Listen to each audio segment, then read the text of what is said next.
Dis Dinsdag en so lekker om saam met jou op 'n Dinsdag aand te kan kuier. Ek maak verskoning vir gisteraand. Gister was net een van daai dae en ek glo jy het ook soms sulke dae wat net alles, jy weet, hardloop van die een vergadering na die volgende en jy kom dit nie by alles uit nie. En gisteraand het ek net vasgehaak. Ek het klas gehad, ek het moes opname maak en ek kon net nie by alles uitkom nie. En ek sê so baie keer vir ons aanlyn mense, glo jy het 'n wonderlike dag gehad en dat jy nou rustig sit. Ek het gister nie so 'n dag gehad nie, maar vir my is dit 'n voorreg om op hierdie pragtige mooi Dinsdag saam met jou te kuier en ek glo dat jy opgewonde is ook oor juis vanaand se sessie terwyl ek gaan praat oor vergifnis. Ek het vanoggend 'n kort dagstukkie geplaas oor vergifnis en die reaksie was oorweldigend rondom vergifnis. En ek het gevoel dat ek vanaand juis bietjie daaroor gaan gesels en wil intens daaroor gesels en terwyl jy inskakel, baie welkom vir jou by TikTok en natuurlik ook op Facebook en op YouTube. Altyd baie lekker om saam met julle te kuier. Julle sal my nommer vind ook op die groep vir as jy nog nie op ons WhatsApp groepe is nie, jy wil graag deel word dat jy my dagstukkies ontvang en my aandsessies soos vanaand nie in video formaat nie, maar in 'n boodskap formaat sodat jy dit kan gaan deurlees, jy kan deur dit werk. Ons goed vir selgroep en dalk wil jy dit iewers te gebruik langs die pad, as jy meer as welkom. Vir my is altyd lekker om iets in jou hand te kan hê. Ek is een van daai mense wat ek hou daarvan om dit te vat, te lees en te gaan opmeet op die skrif. En vir my is, jy weet, dit so belangrik dat jy ook nie net alles sal glo wat gesê word op sosiale platforms nie, maar dat jy dit sal vat en gaan opmeet met die woord. En vir my is ook een van daai aande wat ek ook so voel dat jy dit moet vat en gaan opmeet op die skrif. Vergifnis is baie belangrik, maar voor ons verder gaan, wil ek so graag net saam met jou kom in gebed sit en saam met jou bid. Vader, hier's 'n man en 'n vrou wat op een van ons platforms saam luister, wat dalk moet deel rondom vergifnis. En u het ons eerste lief gehad en u is 'n God van genade, u is 'n God van vergifnis. Baie dankie vir die vergifnis wat u ook so bewerkstellig het deur die kruishout en die opstanding, sodat my sonde van my weggewas word. Vader, vanaand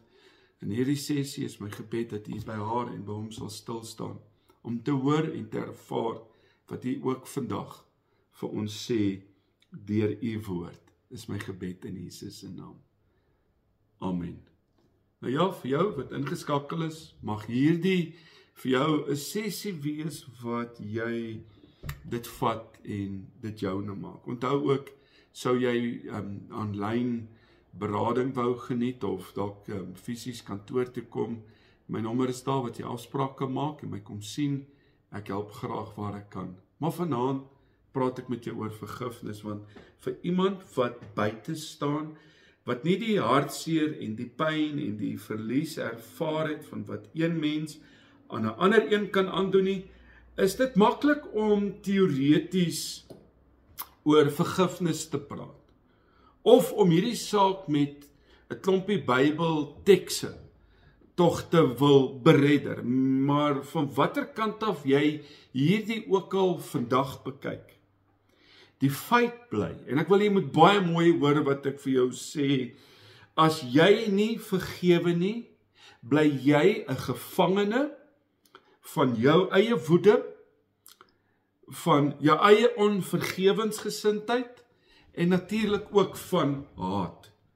En op stuk van sake bly jy natuurlik 'n gevangene van die persoon wat jy nie wil of kan vergewe nie. Matteus 16 sê dit so mooi in vers 27, want die Seun van die mens staan gereed om met sy engele in die heerlikheid van sy Vader te kom, en dan sal hy elkeen vergeld volgens sy dade. Ek en jy het nie nodig om God te wil speel rondom vergifnis, om te besluit wie en waarom ek iemand wil en nie wil vergewe nie. En dit is my baie belangrik dat dit kom jou en my nie toe, om iemand, jy weet, te wil oordeel nie. Romeine 12 sê so mooi in vers 19, moenie julle wreek nie, geliefdes, maar gee plek vir die toorn. Hoor wat sê, maar gee plek vir die toorn, want daar is geskrywe, aan my kom die wraak toe. Ek sal vergeld, spreek die Here. Vergifnis, Boeta, sy sal luister baie mooi, is 'n keuse. Dis nie 'n gevoel nie. En as jy wil vrykom, moet jy 'n keuse in hierdie oomblik maak om vry te kan spreek. Dink jy dat Jesus lus was om soldate te vergewe wat spykers deur sy hande en deur sy voete gekap het, wat hom bespot en gespoeg en geslaan het? Jy is nooit lus om iemand te vergewe wat jou so seer maak nie. Dit is so. Daardie seer gaan ook nie net weg of verdwyn nie net uit jou gedagtes uit nie. Ek sien so baie keer hier in die spreekkamer, as jy wag om gereed te voel om te vergewe, gaan jy vir 'n baie lang tyd in jou lewe wag. Actually is die kans dan baie goed dat jy nooit gaan vergewe nie. Want vergifnis is 'n keuse. Dit is iets wat jy doen uit gehoorsaamheid aan God, ongeag van hoe jy voel. 'n Sielkundige sê vergifnis is 'n teken, Bram B het gesê, vergifnis is 'n teken van 'n innerlike pad na beheer oor jou lewe, en dat jy nie 'n slagoffer van omstandighede is nie. Sjoe, moenie 'n slagoffer word van dit nie. Daar's vreeslike seer. Vergifnis, sê ek soveel keer vir boetas en sissas, verg dat jy deur jou pyn moet werk. Nie deur die opinies van ander en hoe ander voel jy moet vergewe nie. Maar ek en jy is uniek. Jy is uniek en jy moet by 'n plek aankom om te kan vergewe, sodat jy meer ook so by daai plek kom te kan vergewe van jouself af, van jou kant af, sodat jy meer ook van jouself natuurlik kan leer. Jy weet, en volgens hierdie sielkundige beteken om nie te vergewe nie, dat jou siege uit balans sal wees en 'n simptome sal ontwikkel wat jou heeltyd gaan herinner aan hierdie onafgehandelde sake, soos jy weet, angstigheid in liefdesverhoudings, depressie en 'n gebrek aan vertroue in ander mense. Kortom, nog meer pyn. Ek moet 'n keuse maak en ek wil jou uitnooi om in jou lewe vandag waar jy sit en luister, 'n keuse te maak rondom dit. Vriend of vyand? Digter in Amerika, Henry Longfellow, het gesê, as ons die geheime geskiedenis van ons vyand kon lees, sou ons in elkeen se lewe genoeg seer en lyding vind om van al ons vyandigheid te vergeet. Hierdie is diep, want ons leef nie in storieboeke wat karakters of slagoffer van vyande is nie. Mense, ek en jy, mense daar buite het vele dimensies en ons moet gemeenskaplike terreine van menslikheid en natuurlik empatie kan vind. Deernis beteken nie, Boeta, jy verskoon swak gedrag nie. Sissel, dit beteken nie jy verskoon dit nie. Dit help jou wel om op te hou om jou dinge persoonlik aan te trek en so natuurlik hierdie greep te verswak wat iemand anderste se oortredinge op jou en op my het. Ek wil vir jou sê, daar's 'n verskil tussen vertroue en vergeet, maar partykeer is dit nodig dat ons maar moet luister en ek en jy ook moet ag gee op wat God juis ook in hierdie oomblik vir jou wil sê. Want vertroue is voorwaardelik en as dit verbreek word, verg dit werk van jou en van die ander party af. Dit vra baie van al twee om hierdie te kan herstel. Thomas Fuller, 'n baie bekende Engelse prediker, het gesê, as ons gebonde is om 'n vyand te vergewe, jy weet wie's die vyand in jou lewe, is ons nie gebonde om hom te vertrou nie. So vergifnis en vertroue is nie deel van dieselfde begrip nie. En dit vergeet ons baie keer. En ek dink dis hoekom ons baie keer struikel as gelowiges. Ek wil vir jou sê, ek meen om te vergewe beteken, as jy kan vergewe, kom daar groei en daar vind transformasie plaas. Want vergifnis is 'n verbintenis tot gesond word. Om te kan vergewe beteken, ek laat toe om myself te kan, nie net vergewe of iemand te kan vergewe, maar ek laat toe om te kan groei in gesond word. Dis natuurlik jou keuse. Vergifnis het minder te doen met die een wat vergewe word. Hoor jy wat ek vir jou sê? Vergifnis het min te doen met die een wat vergewe moet word. Die persoon wat hierdie dilemma in jou gemoed veroorsaak het. Wat maak dat jy vir die laaste jaar, vir die laaste 2 jaar nie kan fokus nie. As met die een wat vergewe. Jy. Ek staan by jou stil. Ek praat met jou in hierdie aanlyn kerksessie vanaand. Vergifnis is nie 'n eenvoudige saak nie. Boeta, sissa, luister, mense kan ingewikkelde akademiese betoë lewer oor die hoe en die wanneer en veral die of van vergifnis. Vergifnis is nie 'n opoffering of 'n edele daad deur 'n martelaar nie. En ek dink dis waar ons dit baie keer mis. Dit maak jou nie swak, dit maak jou nie pateties of beter of reiner as jy vergewe nie. Dit, om te vergewe, vergifnis, wil ek vir jou sê is die anker. Dit anker jou eerder op 'n manier wat hierdie egosentriese, mededingende, teenstrydige wêreld nie kan doen nie.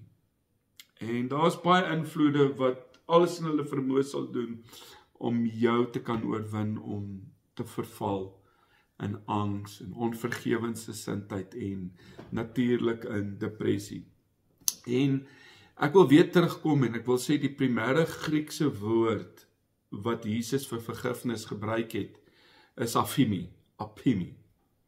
'n Kombinasie van apo, wat van beteken, of hemi wat om te stuur beteken. So om weg te stuur. Luister baie mooi wat ek vir sê, om weg te stuur, om te laat gaan, om los te laat, om op te gee, nie om die persoon wat jou seer gemaak het los te laat nie, maar om myself, jouself los te kan gaan maak. In hierdie 45 gevalle waar apimi gebruik word om vergifnis in die Bybel te illustreer, word die betekenis van vrylating van iets wat styf vasgehou word of vasgekeer word steeds te behou. En hier is my interessant, want die Here sê in sy woord, vergewe, sodat hy jou kan vergewe. Sodat jy volkome vrede kan ondervind. Sodat my sodat elkeen van ons se gebede beantwoord kan word, sodat, en ek wil jy moet hoor wat ek vir jou sê, sodat ons so kan aangaan. Het is my hartseer om te sien hoe mense stagneer en mense nie vorentoe in die lewe kan gaan nie. Daar is niemand wat so min genade vir jou het as jy self nie. Ek self hardloop klas, ek self het aandklasse en ek sit baie keer daarin en dink ek aan myself, hoe lank ek myself geroof het van soveel seën, want ek my oor sekere goed nie kon vergewe nie, want ek mense jy weet, of dat ek toegelaat het dat omstandighede my gevangenskap gehou het. En vandag praat ek met jou sodat jy kan vrykom, sodat jy los kan kom. Luister 'n bietjie as jy met jouself praat. En jy sal agterkom, dit is so. Om jouself nie te vergewe nie, is die ergste vorm van onvergifnis wat daar is, want jy speel albei rolle. Jy is die een wat nie kan vergewe of laat gaan nie, en jy is ook die een wat nie vergewe word nie. Ek hoop jy hoor wat ek vir jou sê, met al hierdie selfverwyte wat daarmee saamgaan. My nommer sal jy hier vind, en as jy afspraak wil maak by ons beradingssessies in sentrum, jy is meer as welkom. As jy op ons groepe wil kom, my WhatsApp nommer verskyn, dan baie welkom vir julle elkeen wat ingeskakel is vanaand. Kom ek gaan 'n bietjie verder. Hoe vergewe 'n mens jouself? Stef, hoe vergewe ek myself? Ek wil vir jou sê, verander jou perspektief op jou tekortkominge. Herinner jouself dat dit menslik is, natuurlik, om foute te kan maak, en niemand van ons is volmaak nie, en dat jy nie die eerste of die laaste een sal wees wat dit gedoen het nie, of wat op so 'n plek sal kom om te kan vergewe, om vry te kan spreek, en ook die foute wat jy gemaak het. Ons gaan nog altyd foute maak. Ons gaan nog baie foute maak.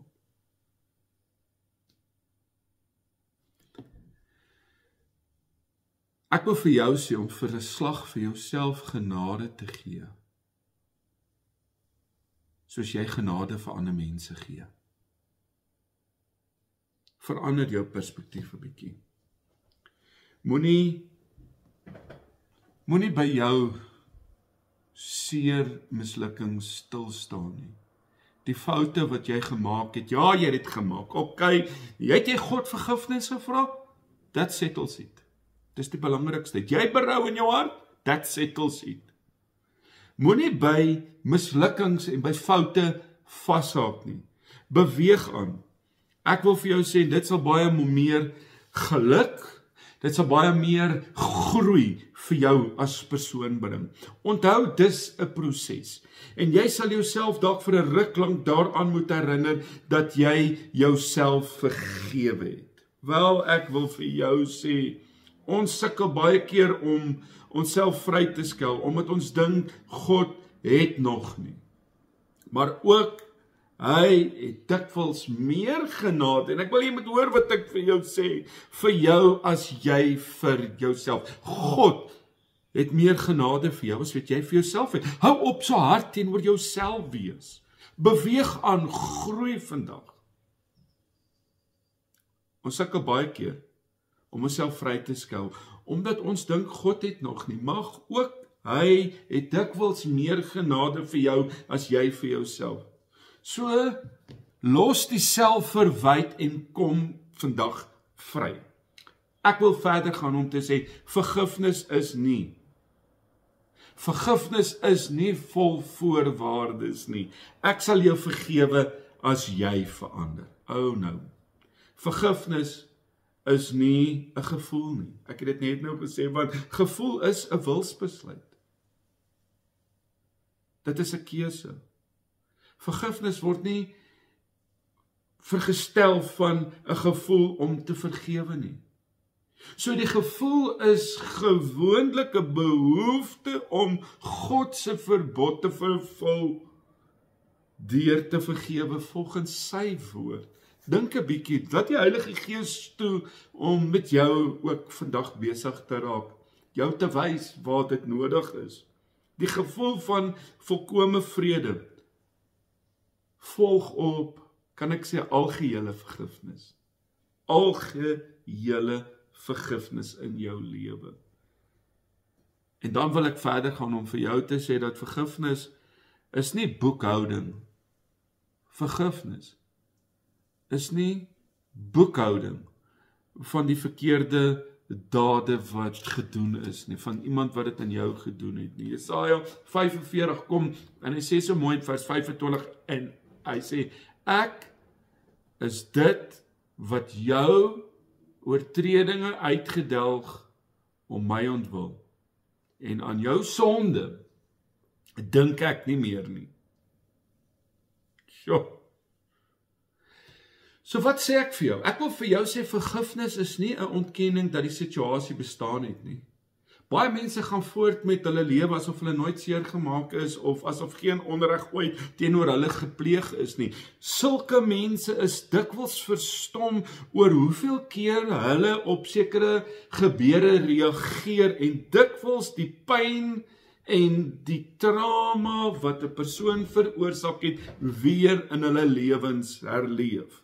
Vergifnis, Boeta, Sissa, luister vandag, is nie 'n poging om te probeer vergeet van hierdie persoon of van hierdie pyn wat hulle veroorsaak het en aan jou gedoen het nie. En baie mense beleef depressie as gevolg van onafgehandelde kwessies, iets wat nooit onder oë gesien of afgehandel is nie. Dit's hartseer. Maak klaar met sulke dinge vanaand. Vergifnis, wil ek vir jou sê, is nie aanvaarding en instemming met iemand se verkeerde gesindhede of dade nie. Skeer dit nie goed nie. Maar dit beteken die direkte teenoorgestelde, naamlik dat jy en ek erken wat wel gebeur het. Erken die pyn wat jy en ek ervaar het en natuurlik verleen kwytskelding aan die persoon wat daaroor verantwoordelik is. Ek erken daai seer, ek erken dit wat jy aan my gedoen het, maar ek kom om jou vry te skel. Nou wil ek verder gaan om vir jou te sê dat vergifnis is nie 'n saak van kom ons vergeet hierdie hele aangeleentheid nie. Jy sal hierdie hele aangeleentheid sy stap hierdeur en die hele insident sal aanhou en aanhou om aan jou te knag, sodoende ander probleme ook veroorsaak. Mens moet met dit deel. Help nie, jy wil net om dit loop of dit onder 'n klip bære nie. Ek wil vir jou sê, vergifnis is nie 'n besluit om die hele aangeleentheid, as ook die blaam, te verduur nie.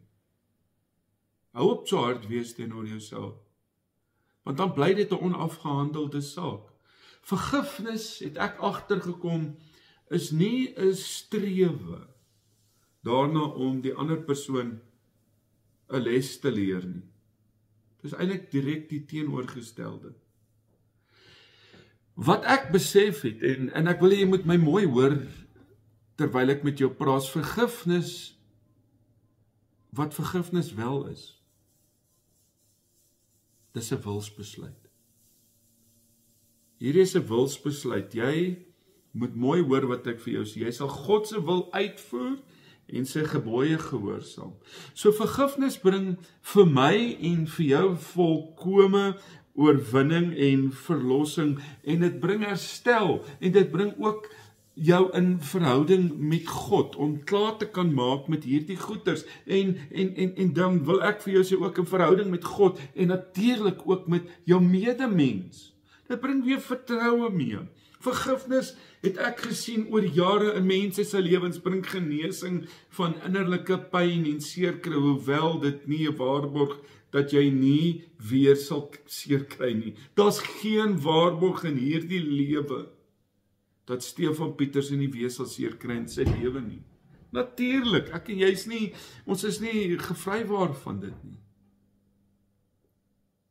Maar ek het agtergekom dat vergifnis verg moed en krag om deur te voer, en is nie bedoel vir swakkelinge nie. Hoor jy wat ek vir jou sê?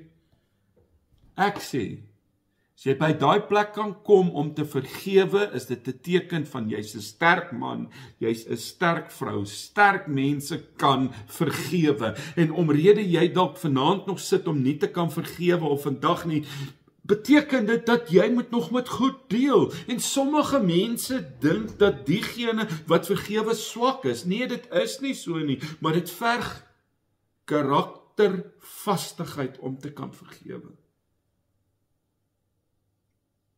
Hier is 'n baie diep sessie vanaand. Want 'n swak mens verkies meestal om in selfbejammering te versnik en geniet die simpatie van ander, onbewus van die skade wat homself in hierdie proses aandoen. Jy moet deel met dit, jy moet klaarmaak, want vergifnis het ek ook agtergekom, Boeta, Sissa. Vergifnis is 'n openbaring van God se liefde deur jou en deur my. 1 Johannes, ek lees dit vir jou, hy sê in vers 10, hy sê werklike liefde is dit. Nie die liefde wat ons vir God het nie, maar die liefde wat hy aan ons bewys het deur sy seun te stuur as versoening. Daai boeteoffer vir jou en my sonde. So wat sê ek vir jou? Daar's 'n vertrekpunt en 'n gevolgtrekking tot vergifnis. Vanuit hierdie sessie en hierdie, kan ek maar sê vanaand, hierdie benaderings tot vergifnis, kan ek en jy dit soos volg beskryf vergifnis. Natuurlik is vergifnis in jou en in my lewe 'n komplekse ontwikkelingsproses wat tyd neem. Dit gebeur nie net oornag nie. Dit is nie die antwoord op alle emosionele probleme nie, maar daar vind wel verandering in ons lewens van persone wat besluite geneem het om te vergewe plaas.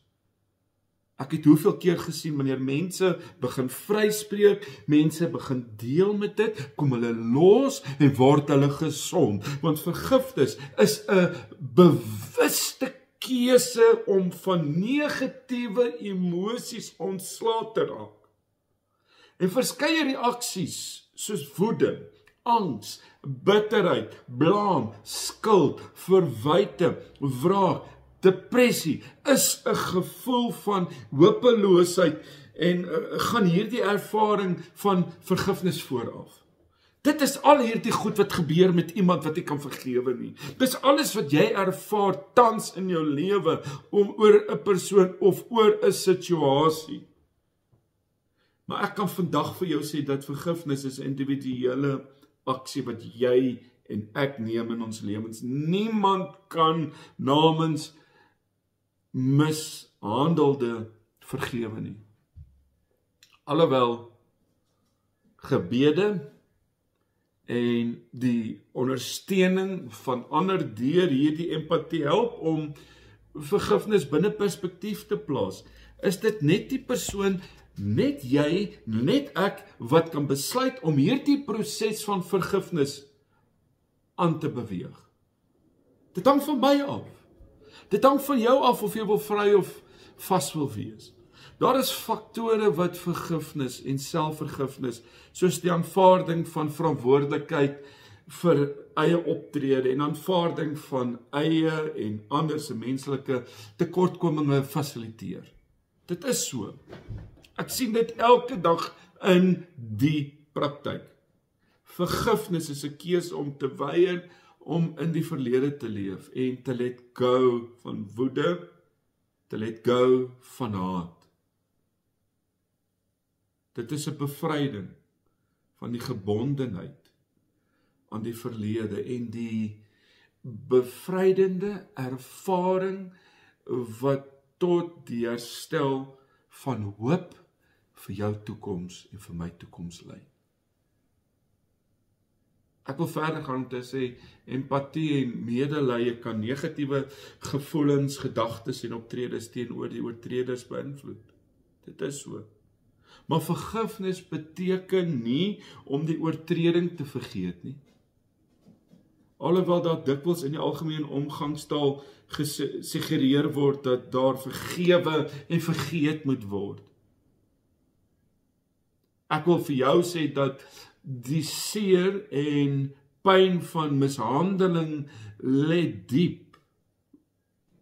Wonde wat oor 'n tyd kan genees. Dit is so. Natuurlik is daar blywende letsels wat nagelaat word in mense se lewens. Dit is die realiteit. Maar vergifnis beteken nie om die skuldige as onskuldig te verklaar nie, maar om onsself, jouself van daai verlede te kan skei. Ek het dit agter my gesit. Die ervaring van vergifnis en selfvergifnis lei tot die aanvaarding van die self en die herstel van verhoudinge. En wat 'n opset, ek glo die Heilige Gees praat ook met jou. Want hierdie proses van vergifnis is 'n deurlopende proses. Daar is baie te leer in elke stap van hierdie vergifnisproses. En elkeen van ons stap elkeen ons eie pad. Elkeen van ons ervaar seer en pyn op 'n ander wyse. Maar om mense en hulle optredes beter te verstaan, sal jou help om te weet hoekom hulle doen wat hulle doen. En dalk wil ek net so 'n paar dinge uitlig vir jou vanaand, dat jy dit sal hoor. En hier's 'n paar gevolge. Kom ons kyk na 'n paar van hierdie gevolge van mishandeling. Ek gaan hulle net noem. En terwyl ek dit noem, bid dat die Here jou ook sal wys. Deel ook in jou lewe waar jy nou sit en luister. Met sekere dinge. Of dalk hierna, gaan bid daaroor, gaan spandeer tyd met God alleen. En kom ons kyk na hierdie gevolge van mishandeling, want dit bring verwaarlosing. En ek moet myself afvra of hierdie goed aanwesig is in my lewe. Vind dit moeilik om ander te vertrou. Daai lae selfbeeld, daai woede, daai verswakte verhoudings wat net nooit kan jy gelukkig wees nie. Daai verswakte ouerskapvaardighede. Ek kan nie die perfekte of hierdie ma wees of hierdie pa wees vir my kinders nie. Verlaagde, jy weet, intelligensie, verbale ontoeganklikheid, probleme met verhoudings, misbruik van dwelms en alkohol, persepsies van magteloosheid. En dan is daar natuurlik fisiese mishandeling.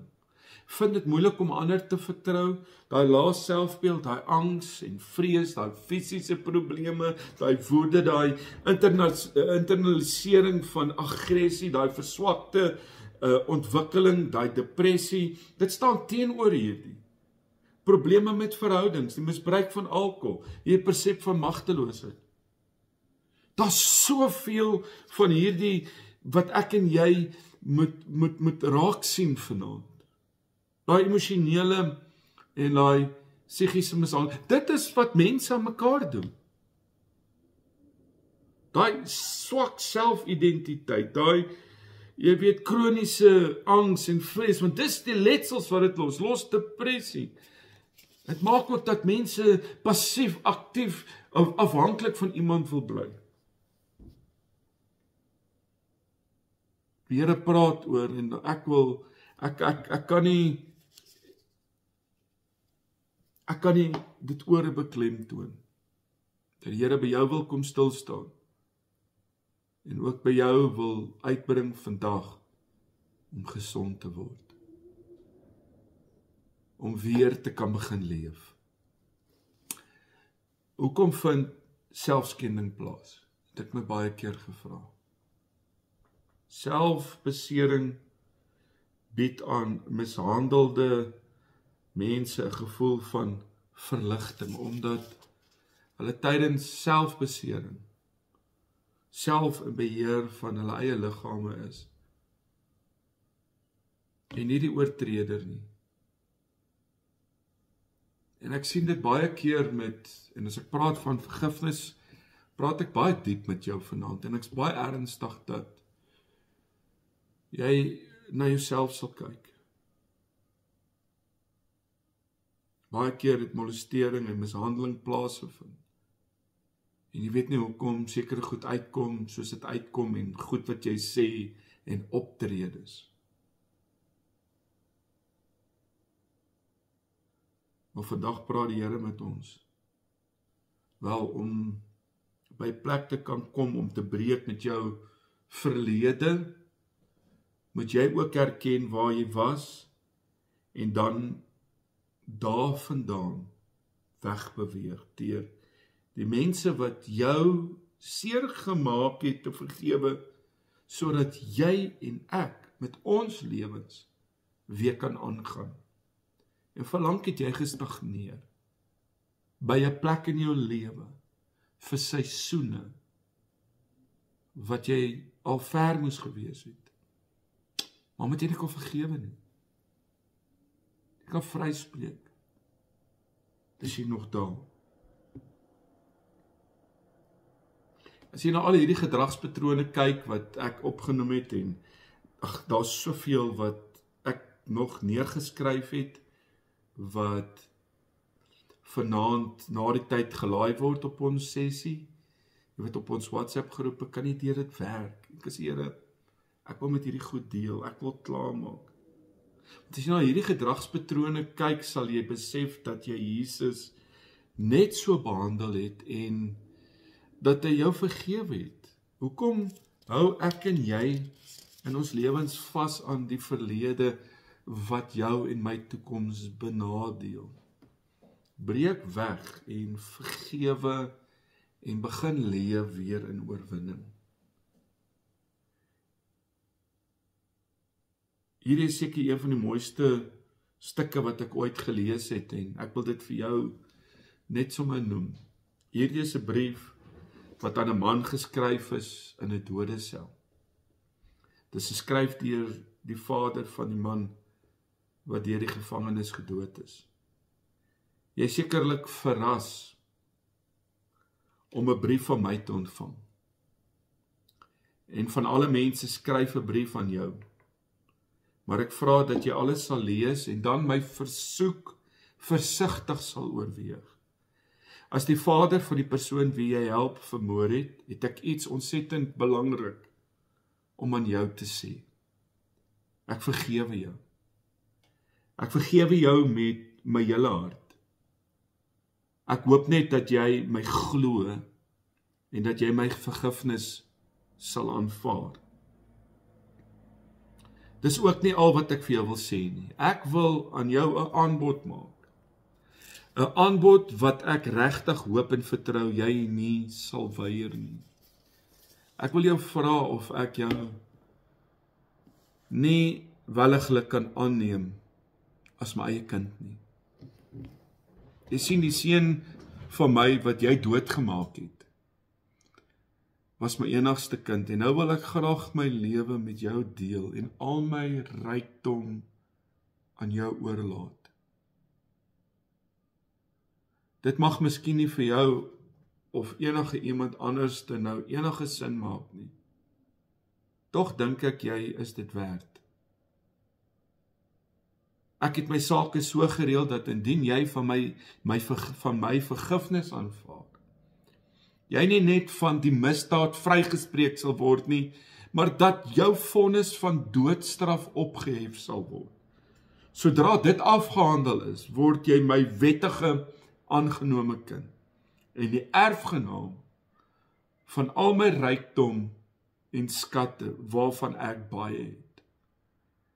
Ek besef dat ek 'n risiko neem met hierdie aanbod van my, want ek weet jy mag dalk my aanbod totaal en al weier.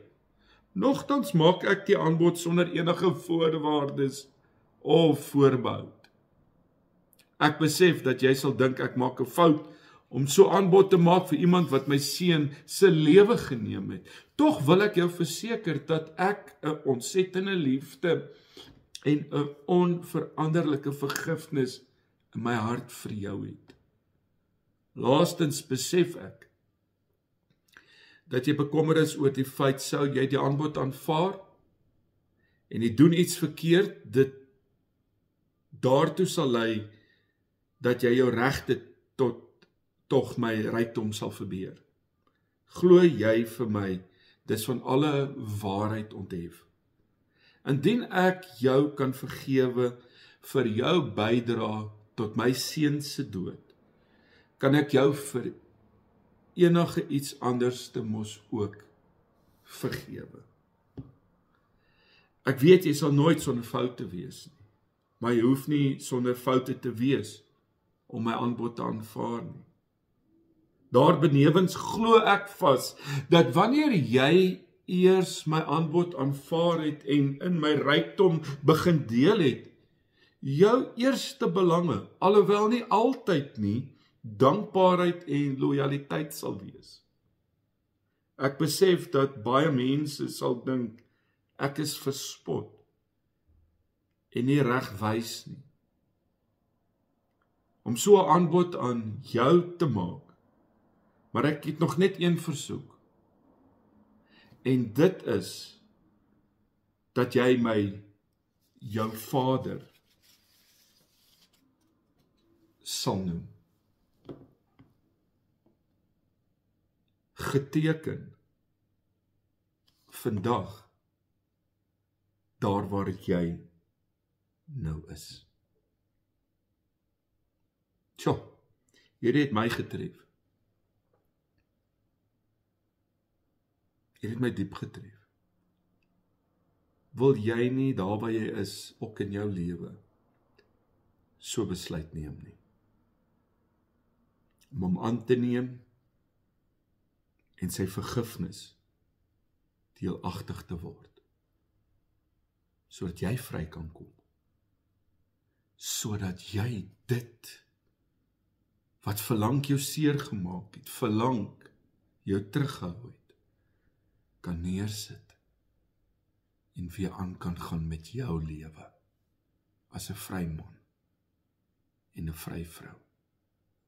Here, baie dankie vir die voorreg wat ek juis vandag gehad het om met hom en haar te kon gesels, met hulle te kon deel, en juis dan wil ek bid dan, Here, dat dit wat alles vandag gesê is, ter harte geneem sal word.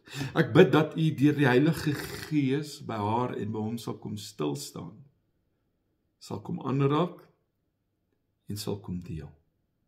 Dankie dat U my eerste liefgehad het. Dankie dat U ons vrygespreek het. En vandag neem ons hierdie uitnodiging aan,